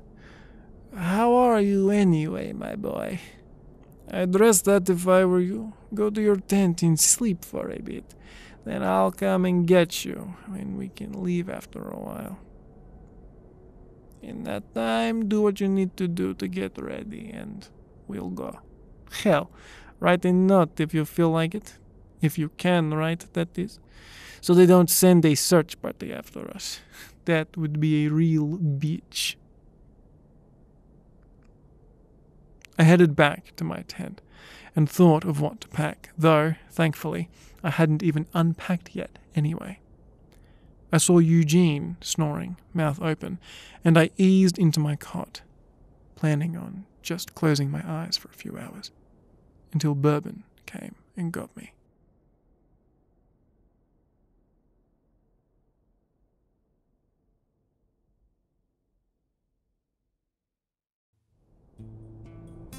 As I entered the abandoned tunnel with Bourbon, I wondered if I had been wrong to trust him. But the other tunnels had been sealed, and there was no telling when I'd have another chance to leave Riga. Bourbon had led me far behind the tent city, and bypassing the barricade via a passage he had found, Bourbon and I began our journey. He was an interesting creature, both cunning and quietly mad. I think mad because of, well, I can't say what exactly. It was in how he carried himself, how he spoke, and, of course, any man who thought I'd be a valuable asset after only one conversation and some hearsay surely had to have a few screws loose, and that made him unpredictable. So I made sure to keep Bourbon in front of me, letting him take point, as it were.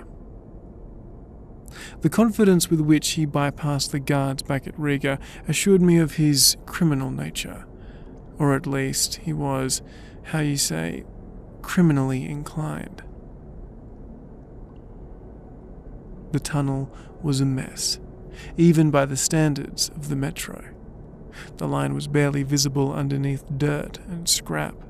Most of the red emergency lights had been blown out, and what little light there was came from the bioluminescence of mushrooms growing against the walls. "How long did you say this tunnel had been unused for?" I asked. Bourbon made no secret of the macabre grin on his lips and said, "Long enough. Don't worry yourself with that. Just don't be stupid, and it'll be fine." Don't be stupid. Right. This coming from the guy who, on the way here, had insisted on humming the old Soviet anthem over and over again. Lots of tough guys died in these tunnels, but if we watch each other's backs, we'll get there. Oh, how encouraging. I think Bourbon had started to sense my hesitancy, and though I think it amused him in a sick way, he was smart enough to try and keep me cool-headed. As we passed by a junction, a long, dull whining echoed through the tunnel. It was a metallic sound, rusty and droning, and it seemed to come from all around us as the sound pinged off the walls. I froze, and Bourbon looked back at me like I was a skittish little kid, which, looking back at it now, I suppose I was. He motioned to my hands, and I quickly realized that my finger had found its way onto the trigger of my machine gun. I sagged and exhaled, noting how my breath looked in the light of our torches. Sorry, thanks. I rested my finger on the trigger guard, and I heard Sukhoi in my head barking his old instructions on trigger discipline. Bourbon turned to face me, walking backwards as he did.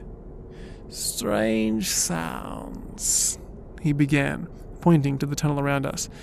"Either the tunnel is making that noise or the wind is. I've also heard tales of singing pipes." "Singing pipes?" Bourbon nodded and chuckled a little. "Yeah, they say if you listen long enough, You can hear the voices of the dead. Flashes of Eugene's story played in my mind's eye, and I tried to hide my shiver. What bullshit? I said. Bourbon went on, and his words melted into the background as I went into my thoughts and tried to focus on walking. He must have asked a question or something, as I remember vaguely how he chided me as I said nothing. No. Instead, I found myself remembering something Sukhoi had once said. Something about the uniqueness of every tunnel. How each one has its own melody. Sukhoi probably just wanted to express his thought beautifully, but remembering the droning whine I had heard just moments before, I thought that I had heard such a melody. What I had heard, what I was listening to, really listening to, was the melody of the tunnel. However, half an hour later, the memory had faded, and I couldn't be at all sure that any of it had really happened, that I hadn't imagined it. Maybe the noise I had heard was entirely divorced from Bourbon's talk of strange sounds, of voices in pipes. Okay, you probably haven't been ignoring me on purpose. You've just got shit for brains, Bourbon said in consolation. If I'm not very nice to you, I'm sorry. This is stressful work. But okay, we got out of Riga, so that's good. Now we have to trudge to the next station without being stopped. Then we can relax, if everything is quiet. So, I digressed. Is it okay that we're just walking along the line like this? I mean, if there's a caravan leaving from exhibition with less than 3 people, then it doesn't leave. You need a rear guard and basically, I said, looking behind myself. Well, there are pluses, of course, to going in the caravan with a rear guard and all that. Bourbon started to explain. But listen here, there's a concrete minus to that too. I used to be piss scared of the tunnels. Forget 3 people. I used to never go anywhere without at least 5 people. You think it helped? Doesn't help in the least. Take this for example. Once we were moving cargo, so basically we had protection. 2 in front, 3 in the middle, and of course the rear guard. Everything as it should be. We were going from Tetruskovskaya to one of those... What was its name? Oh, I don't know. One of those communist stations. Damn commies. Always renaming things.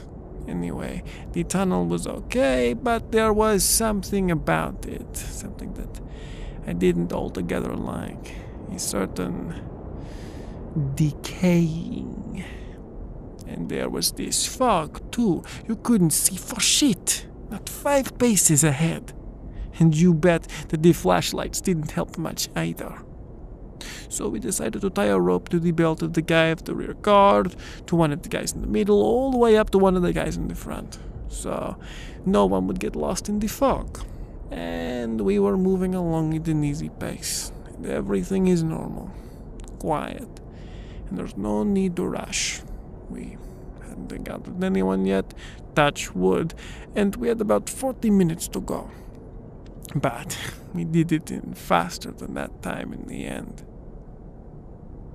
His words twisted, and he went silent for a little while.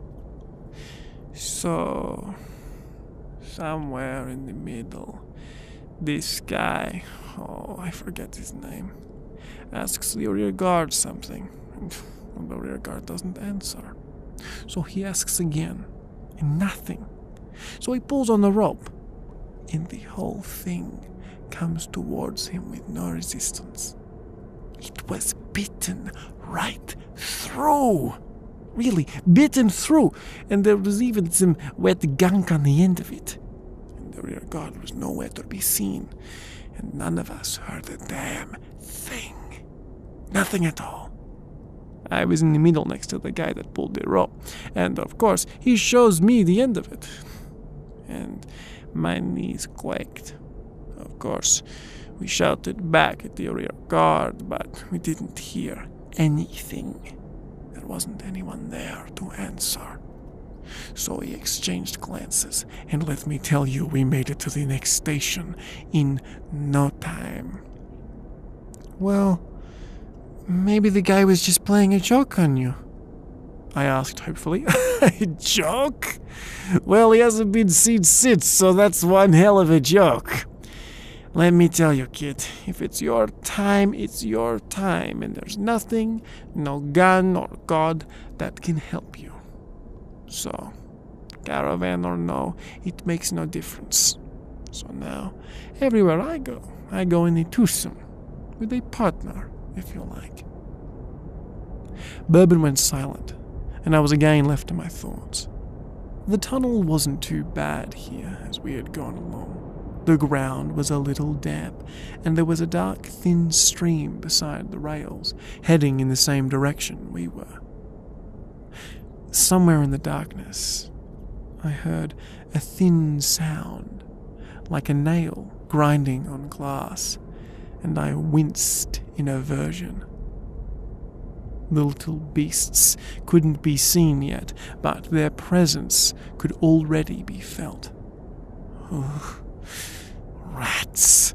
I spat out the word, the vile word, feeling a chill run along my skin. They still visited my nightmares. Even now, as a man, even though my childhood was something of a blur, that fear had stayed with me. It was part of the reason Eugene tried all those years ago to scare me with stories of my mother being eaten alive by rats. It never happened, but it was an image that lived in my mind vividly. A terrible, dark moment wherein an entire station was drowned in a flood of rats. I wiped down the goosebumps developing on my arm. My phobia, as it was, came and went. I could go months never hearing a rat, thus never fearing a rat. But then, all I'd need was to be reminded of their existence, and sure enough, the mental image of people drowning in rats, opening their mouths to scream, and then the fat, furry bodies clambering down their throats as others burrowed into their backs. That image could never be erased from my mind. It was like a needle that was pulled out but got stuck in the body. It travels around, having been pushed in by an insufficiently trained doctor. At first, it will hide and stay still, but after a time, an unknown force will set it in motion, and it will make its pernicious way through the arteries, through the nerves, ripping up organs and dooming its carrier to intolerable torment. The image of the rat-drowned station, of the blind cruelty, of the insatiable fury of those beasts, of the indescribable horror that the steel needle left in my subconscious, only came to me at their presence. The mere sight of them, the mere smell of them, created an electric discharge in me, causing my body to shudder in reflex. There were almost no rats at exhibition. There were traps everywhere, and poison had been spread around, so I had become used to them. But they swarmed through the rest of the metro. And I guess I hadn't thought about that, or rather, had put it out of my mind when I decided to go on this journey. "What's up, boy? You afraid of rats?" Bourbon inquired maliciously. "Don't like them. You're painfully spoiled. But get used to it. They're everywhere. But that's okay. It's good even. you'll never go hungry," he added and winked, whilst I was starting to feel nauseous. "But really," Bourbon continued seriously, "you're better to be afraid where there is no rats. If there's no rats, then there's been some bad trouble. And if there's no people either, well, then you want to be afraid. But if the rats are running, then it's all normal, business as usual. Get it? There are people, and then there are people. And I definitely didn't want to share my suffering with this guy. So I nodded and didn't say anything. There weren't that many rats, and they ran away from the light of the flashlights, so you hardly noticed them. But anyway, one of them managed to get underfoot, and I felt myself stepping on something soft and slippery, only to hear a shrill squeal. It was then that I lost my balance, and I almost fell face forward with all of my equipment. "Don't be afraid, boy. Don't be afraid." Bourbon tried to cheer me up. "It gets worse. There's a couple of passages in this shithole teeming with them, and you have to walk on the rails, and you're walking and crunching them underfoot." He snorted meanly for effect. I frowned. I was still silent, but I was squeezing my fists. I would have punched Bourbon right then and there in his grinning face with pleasure.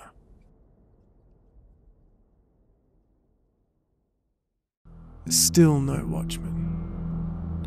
Time passed slowly in the tunnel, and I was increasingly aware of the total lack of watchmen, or more accurately, anything. Bourbon had asked for backup in dealing with mutants, and sure, maybe I could help with that, maybe even help deal with a passing bandit. But into the darkness, in back and in front, there appeared to be nothing. Nothing but the melody of the tunnel, and sometimes a damned rat, although they too had become scarce once again. We turned, and Bourbon grumbled, "Up ahead is an old gate. It's stiff, but it works, so don't worry that we've ended up in a dead end or some shit." I was sick and tired of Bourbon's constant implied insults, those subtle little backhanded assertions that I was, this quivering, frightened child. Who the hell did this guy think he was? The constant coarseness of his character would be enough to make anyone snap. I wondered, then, how many times someone had landed the old fool on his ass. We came into a large passage, totally lit by the glow of mushrooms, a sickly green. There were so many of the damn things clinging to the walls that I almost didn't notice as Bourbon heaved over a railing and started fiddling with the gate he had talked about. "All right, my darling, let's see if you remember little old me." He reacquainted himself with the old thing. The mist from my breath in the cool air and the faint vapor that permeated the room looked like swirling clouds in the dim light of the mushrooms. I looked up in awe, thinking that perhaps there was a sort of beauty in the metro. It was then that I felt a faintness in my head, as though I were back in the railcar with Eugene.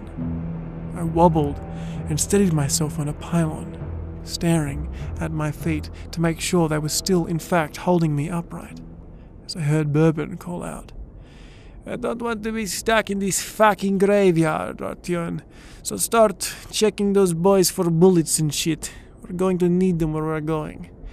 I'll get this fucking door open, don't worry." His words weren't making any sense. I squinted and tried to swallow the slimy ball that had swelled in the back of my throat, and then, as my eyes adjusted, I saw the bodies. Hidden beneath the blanket of vapor and light, bodies like crumpled carpet covered the floor. Some traders, some stalkers, some wearing their gas masks, as though they thought they were being killed by some unseen gas, yet they too were just as dead as the maskless ones. I looked up to Bourbon to ask him what the hell had happened here. There were no marks on the bodies. Watchmen didn't do this. But as my gaze lifted again, the world around me turned white. Wind hit my face and ears, and I reached for the pylon for support, only to collapse, finding it gone. Now, I was in some sort of corridor. The room from before was gone, but ahead of me I could still see Bourbon fiddling with the door. But beyond it now was a piercing white ether. I tried to stagger toward him. Could he not hear my struggle? Was the man deaf?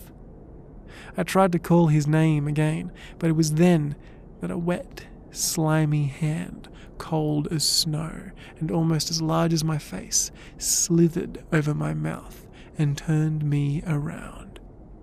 Forced me to face its master. I saw, closer than ever, a dark one, standing over me.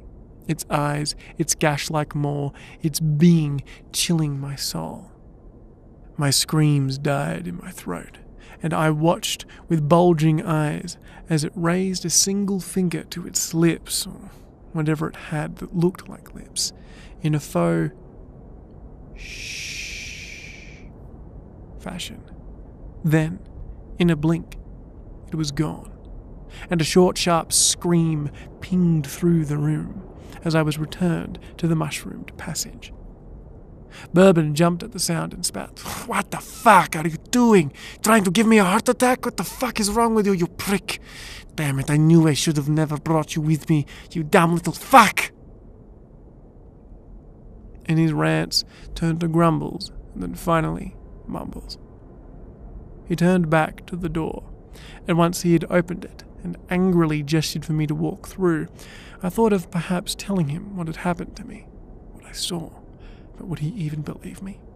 No, of course not. Worst case scenario, he'd accuse me of contracting something from the rats, maybe one of those plagues from the farthest stations. No, I wouldn't tell him. I slid past him through the opening and offered a weak, "Sorry." But Bourbon only scowled. The tunnel that lay before us was totally black, and an unusual, total, absolute darkness reigned. It was so thick you could almost touch it. As porous as a sponge, it greedily swallowed the beams of our flashlights, which were hardly sufficient to illuminate even a meter ahead. Straining to the limits of my hearing, I tried to discern even the smallest germ of sound. Any sound. But nothing. Noise probably had as hard a time as getting through all this darkness as light did. Even the bold crashing of Bourbon's boots sounded limp and muted in this tunnel. On the right wall, suddenly, there was a gap. My flashlight beam was swallowed by it, and I didn't immediately understand that it was a side passage that broke off from the main tunnel. I looked at Bourbon questioningly. "Don't be scared. There was a transfer passage here," he explained, "so that trains could directly go onto the ring without transferring at another station. But the Hansa filled it in. They're not fools. They wouldn't leave an open tunnel pointing straight at them." After that, we walked in silence for quite a long time. But the silence was getting more and more oppressive, and finally, I couldn't bear it. "Listen, Bourbon," I said, trying to disperse any hallucinations. "Is it true that the caravan got wiped out by some invisible watcher in this tunnel before?" I tried, with Eugene's story in my head, thinking to invoke the old tunnel myth of invisible watchers, so that Bourbon wouldn't think that I was totally batshit insane. I heard something like that, but I wasn't here, so I can't be sure. His words made a dull sound, and I barely caught their sense, and had a hard time of separating the words I heard from my own grinding thoughts about the fact that everything was so hard to hear in this tunnel. What? Did anyone see it? There are stations at either end of the tunnel. Surely someone can back up what Eugene said. I continued, but not because I was particularly interested in the answer, but simply because I wanted to hear my own voice. I hadn't even noticed that I had said Eugene by name, even though Bourbon had no way of knowing who that was. Several minutes went by before Bourbon replied at last, but this time I didn't want to rush him, as there was an echo of the words that I had just said going in the back of my head, and I was too busy listening to them. They say that somewhere in here there is a kind of hatch, but it's covered over. It's not very visible. Well, how likely is it, anyway, that you'd see something in this darkness, Bourbon added with a sort of unnatural irritation in his voice. It took some time for me to remember what it was that we were actually talking about, and I agonizingly tried to make sense of it all, and tried to pose another question, simply because I wanted to continue the conversation. Even if it was clumsy and difficult, it was saving us from the silence. And was it always so dark in here? I asked, feeling a little spooked that my words made such little sound, as though there was something covering my ears. Yes, always. Everywhere is dark. It comes in, the great darkness, and it shrouds the world, and it will dominate eternally. Bourbon responded, making strange pauses. What's that, a book or something? I said, noticing that I had to make increasing effort to catch the sound of my own words, and also aware of the fact that Bourbon's language had altered in a frightening way. But I didn't have enough strength to be surprised by this. A book? Be afraid. Our truth sealed in ancient volumes, where words are embossed on golden paper, slate black. They don't decay. Bourbon said ponderously, and I was struck that the man wasn't turning to speak to me as he had before. Yeah, beautiful, I almost yelled. Where does that passage come from? And the beauty was drawn, crushed, and the prophets will choke, endeavoring to pronounce their definitions. For a day, the future will be blackest than their most ominous fears, and what they see will poison their reason. Bourbon continued quietly. Suddenly, he stopped, and he turned his head to the left so sharply that I could hear how his vertebrae cracked. He looked me dead in the eye. I started and stepped backwards, groping for my machine gun just in case. Bourbon stared at it with wide open eyes, but his pupils were two tiny dots, even though that, in the darkness, they should have been thrown open to their limit in an attempt to capture as much light as possible. His face seemed unnaturally peaceful. Not a single muscle was tense, and there was even a contemptuous smile that had slipped from his lips.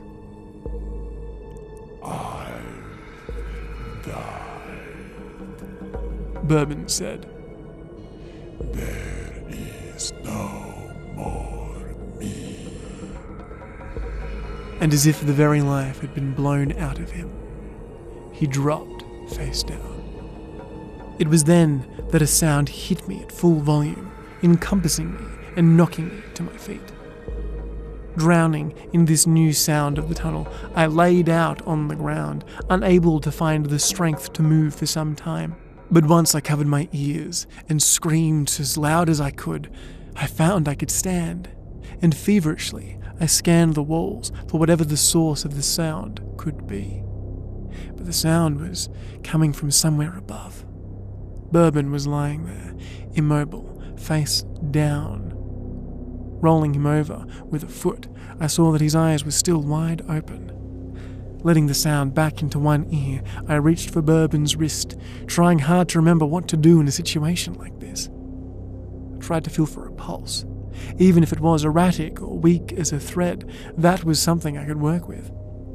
But it was useless. Bourbon was dead. Unwilling to accept it, I tried uselessly to grab at his hands and pull him to safety. But where was that? Forward. Forward was the only way I could go. But with Bourbon's hands in mine, his limp, heavy body dragging with each step, the sound grew louder and louder in my ears. There was no other choice. I had to leave him, or I'd die. I let him fall from my grip and tried hard not to look back at him. I covered my ears again and staggered onward. But it was only a few seconds after that my wobbly knees gave and I tumbled to the floor, my face hitting something soft and wet. Looking up, just like at the gate, I saw bodies stretching as far as I could see, all down the railway line. Bodies of those that had come before and had been foolish enough to use this tunnel. I looked into the darkness in front and behind and screamed, "Help!" But the last sound that I heard was not a human voice, but the rustle of rat paws.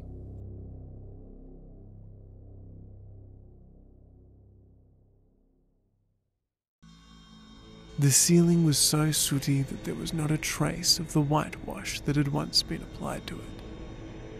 I looked dully at it, not knowing quite where I was. "You're awake," I heard an unfamiliar voice, forcing the scatterings of my thoughts to build a picture of yesterday's events. It all seemed unreal to me now, opaque. Like fog, the wall of sleep had separated actuality from recollections. I had been in the tunnel with Bourbon, then there was a sound beyond description, a whisper maybe, and Bourbon dropped, and then what? Looking to my hands, I recalled dragging him as far as I could before tumbling to a carpet of corpses. Then I must have died. I had called out for help, but none came but the patter of rats, eager to chew on my bones. That was, if they were brave enough to venture down the tunnel, to face the whisper. I must have died. I thought that over and over. There was no way out. But then came the flashlight. As my world grew darker, at the precipice of death, I perceived an old man with a torch in one hand and a strange-looking gun in the other appear by my side. "My young friend," he said in a pleasant and sonorous voice, "you should forget about your comrade. He is as dead as Ramesses II. Do you want to stay here and reunite with him in the heavens as soon as possible? Or can he wait for you a little while?"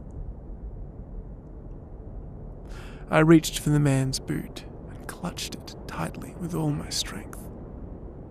It was well worn and wet from condensation, and as unconsciousness took me, I felt as he lowered his hand and rested his fingers on mine.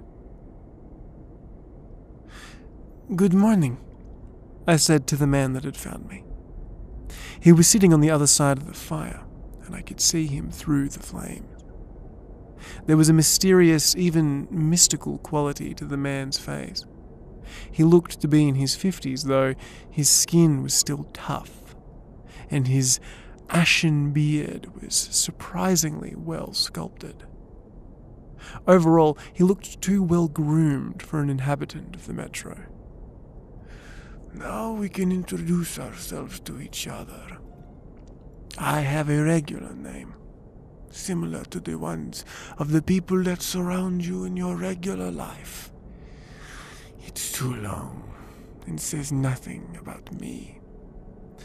But I am the latest incarnation of Genghis Khan. But you can call me Khan. It's shorter. Genghis Khan. I looked at the man disbelievingly. Naturally, I didn't believe in reincarnation. My friend, Khan objected as though insulted. You don't need to look into my eyes and into my behavior with such suspicion. I have been incarnated in various other, more acceptable forms too, but Genghis Khan remains the most significant stage along my path, even though I don't remember anything from that life, unfortunately. Now, as you'd expect, I had my reservations, but I wasn't exactly in the business of insulting my rescuers. So why Khan and not Genghis? I mean, Khan isn't a name. It's a title, a designation. It brings up unnecessary reference, he said reluctantly. And by the way, I don't consider it my duty to explain the origins of my name to whoever asks. Despite the best efforts, I'd hit a nerve, and so tried to stifle my curiosity of this strange tunnel dweller for now. His name, though, Khan, it reminded me of Hunter, a man without a person's name, a description of function. Khan, one who rules.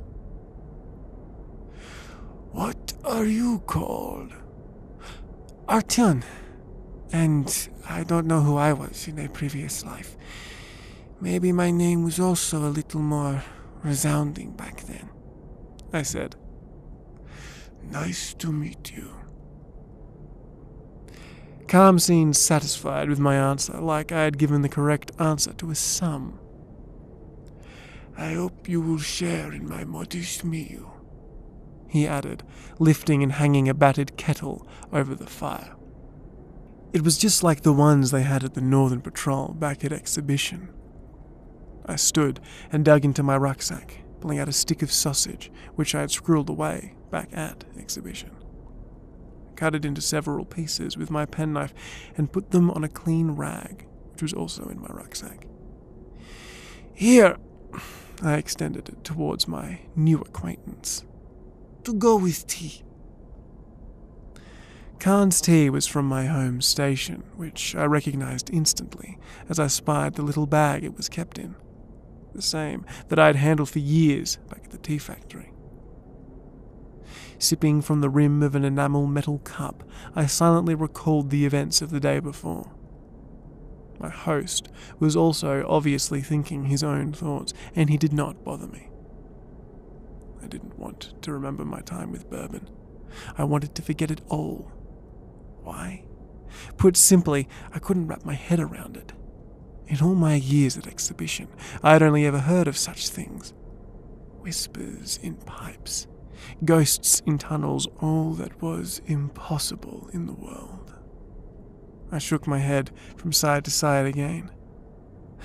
The same suffocating twilight filled this place as the tunnel where Bourbon had died, and I thought that it might have never been light here.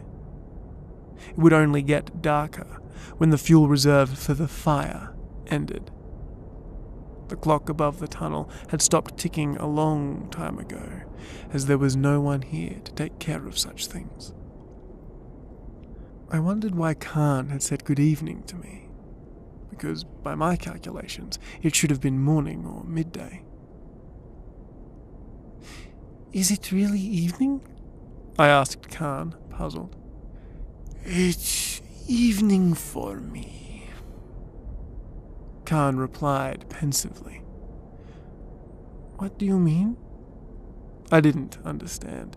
See, Artyon, you obviously come from a station where the clock works, and you all look at it in awe, comparing the numbers on your wristwatch to the red numbers over the entrance. For you, time is the same for everyone, just like light. Well, here, it's the opposite. Nothing is anyone else's business. No one is obliged to make sure there is light for all the people who have made their way here. Go up to anybody here and suggest just that, and it will seem absurd to them. Whoever needs light has to bring it here with them. It's the same with time. Whoever needs time, whoever is afraid of chaos, needs to bring with them their own time. Everybody keeps some time here, though. Their own time. And it's different for everybody. And it depends on their calculations. But they're all equally right. And each person believes in it. Believes in their own time. Insubordinates their lives to its rhythms. For me, it's evening right now. For you, it's morning. So what? People like you are so busy keeping up all the hours you spend wandering, just as people in ancient civilizations kept pieces of glowing coal in smoking crucibles in the hopes that they could conjure fire from them. But there are others here who lost their piece of coal, maybe even threw it away. You know, in the metro, it is basically always nighttime. It makes no sense to keep track of time so painstakingly. Explode your hours, and you'll see how time will transform. Very interesting. It changes. You won't even notice it. It will cease to be fragmented, broken into the seconds, hours, and minutes. Time is like mercury. Scatter it, and it will grow together again.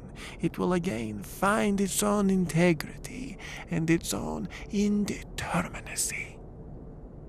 People tamed it, shackled it into clocks and pocket watches, and for those that hold time on the chain, time flows evenly. But try to free it, and you will see it flows differently for different people. For some it is slow and viscous, contained within the inhalations and exhalations of cigarettes. For others, it races along, and they can only make sure to mark it through past lives. You think it is morning now, and there is a great likelihood that you are right. There is a roughly 25% likelihood. But this morning of yours has no sense to it, since it is up there on the surface. And there is no life up there anymore. Well, there are no more people anyway. Does what occurs above have value for those that never go there? No. So when I say good evening to you, you can say good morning if you like. There's no time in this station, except one, and it is very strange. Now, for me it is the 419th day, and I'm counting backwards. He went silent, sipping on his tea, and I mused how, back home, the station clock was treated like a holy thing, and any fault on it immediately put anyone nearby under the hot hand of blame. The authorities would be quite surprised to learn that time did not exist, that the thought of it had just been lost. What Khan had just described reminded me of one of those funny things I noticed as I grew up. They used to say that back when there were trains, they whizzed up and down the tunnels, and their voice would say, "The next platform will be on your left or right when you reach station XYZ." Is that true? Why? Does that seem strange to you? Khan replied, raising an eyebrow. How could they tell which side the platform would be on? I mean, if I'm coming from the south to the north, the platform would be on the right. But if I'm coming from the north to the south, well, it would be on the left. And the seats of the trains were on the walls of the trains, right? So, for the passengers, the platforms were either in front of them or behind them. Half of them on one side of the train, and the other half on the other, both with different perspectives. You're right, Khan answered respectfully. Basically, the train drivers were speaking solely for themselves, as they operated the trains from a little compartment at the front, and for them, right was absolute right and left was absolute left. So it was just for their benefit. So in principle, they might as well have said nothing. But I had heard those words ever since I was a child, and I never really stopped to question them. Thank you for helping me to consider them again. Some time passed, and finally Khan said, "I don't want this place to become any more of a graveyard, Artyon. And I certainly don't want it to be disturbed. When you're ready, I'll escort you beyond this place." I looked around, trying to make more stock of the place I'd found myself in. Can't imagine people. A station. But it was just us. Where are we exactly? Khan sighed and said, "It had another name once, but that was too long and says nothing about it. You are in a forgotten place, a station barely any distance from where your friend died. I call it cursed, not as a pejorative, but as a description of function."